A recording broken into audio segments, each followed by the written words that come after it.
One of the things that I want to talk to you about is the JFK Files.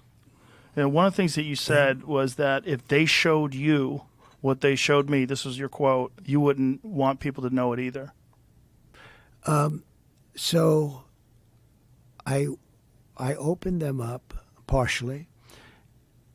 I was met with, from good people, good people. People that were well-meaning. Mike Pompeo was one of them. He's a good person. They called me. They said, "Sir, would rather have you not." And I did open them, but I was asked by some people not to open them. There's a Martin Luther King file too, by the way, that they'd like to see. I don't know if you know, but there is that. But JFK in particular. So they called me. A lot of good people called me. People that that you would find reasonable people. And they asked me not to do it. So I said, well, we'll close it for another time. But if I win, I'm going to open them up. I'm just going to open enough time. Why didn't you open it up the first time? Because though? a lot of times, what was the hesitation, though? Addresses, people that are still living. There are people that are affected. And there could be some national security reason that I don't have to necessarily know about. But some very good, talented people asked me not to do it. I opened it up, and then they said, would it be possible for us to do that a different day? How much of it did you read into? I think it's going to be just fine to open it. Let me put it that way. I think it's fine. It's going to be time. It's a cleansing. It's really a cleansing. So I'm going to do it. I'm going to do it immediately, almost immediately upon entering office. Well, the thing, when people look at it from the outside and you sort of imagine what could be a reason why they would not release those files, it would be there's people that were implicated in the assassination. Yeah. Well, when there are living people, you generally tend not to want to do it. When people are still living. Living people that formerly work for the government. For the government, and living people that were somehow involved in it, and you tend not to do that. But it's time to open them. I can't tell you whether or not they're going to find anything of interest. And I did partially open. I think I've opened 50%. But I was asked not to do it, and I thought that was a reasonable ask. But now I'm going to do it. I'm going to do it very soon. There's a lot of interest in it. One of the things that there's a lot of interest in the people coming from space, Yes. And I know you're interested in that. Oh, I'm very interested in that. How much did they tell you about that? A lot. Really? Yeah. What did they tell you? How much can you tell? So how's that work? Is it like super I top think secret? I can tell, Tell me. Well, based on Hunter Biden, I can say whatever the hell I want, right? But no. But I interviewed a few people. It's never been my thing, I have to be honest. I have never been a believer. I have people that Area 51 or whatever it is. Mm-hmm. I think it's the #1 tourist attraction in the whole country or something. Area 51 in Las Vegas. Do you know that, right? Sure. I know what it is. So anyway, but it's a big tourist thing. So I interviewed jet pilots that say they saw something. If you saw them, you'd love to have them as your I've had son. a couple in here. Commander David Fravor.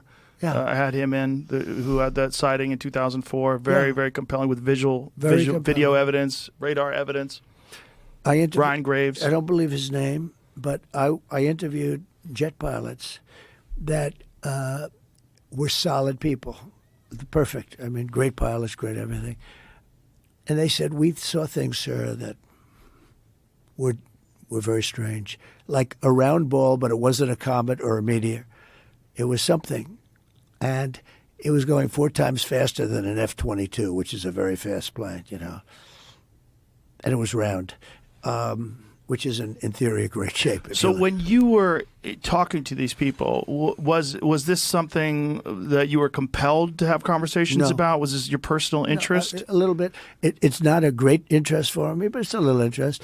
I get that question as much as almost any question. Do you think that we have aliens coming, flying around or whatever? What do you think?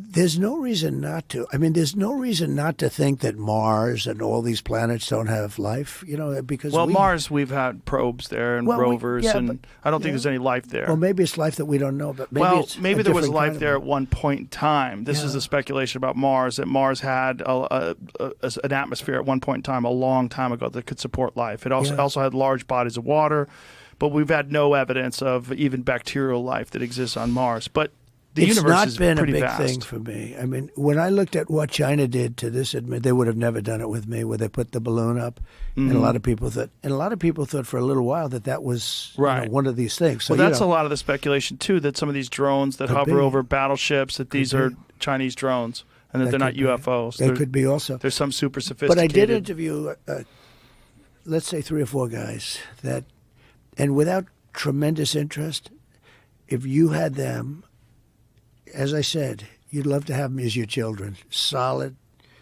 beautiful people. They said, "Sir, there's something there." There's something there. They've said it, yeah. Yeah, I've talked to quite a few of They're them. not conspiracy guys. Well, I mean, just the Commander David Fravor thing in 2004 off the coast of San Diego, they clocked that thing going from 50,000 feet above sea level to 50 in a second. Yeah. They don't know what it is. That's tough to beat. Yeah, they saw something in the water. It was hovering over that something that was making a disturbance in the water.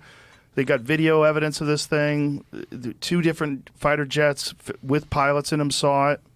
There's, visual evidence, photographic evidence, video evidence, radar evidence. Whatever the hell it is, it moves in a way that would turn a human being into jello if they're inside of it. The G-force, no one would survive. Oh, so like, what is that? And we don't. It doesn't have a heat signature. They don't know what their propulsion system was. But when you fly in some of these jets, these pilots have to be in great shape. Oh yeah, I flew with the Blue Angels once. Yeah, yeah, I got to fly. I guess and it's those an are FA-18, and those are older machines. And they're crazy. When you fly in some of these things, oh my it's God, amazing. Yeah, but yeah, I can imagine. You got to be special.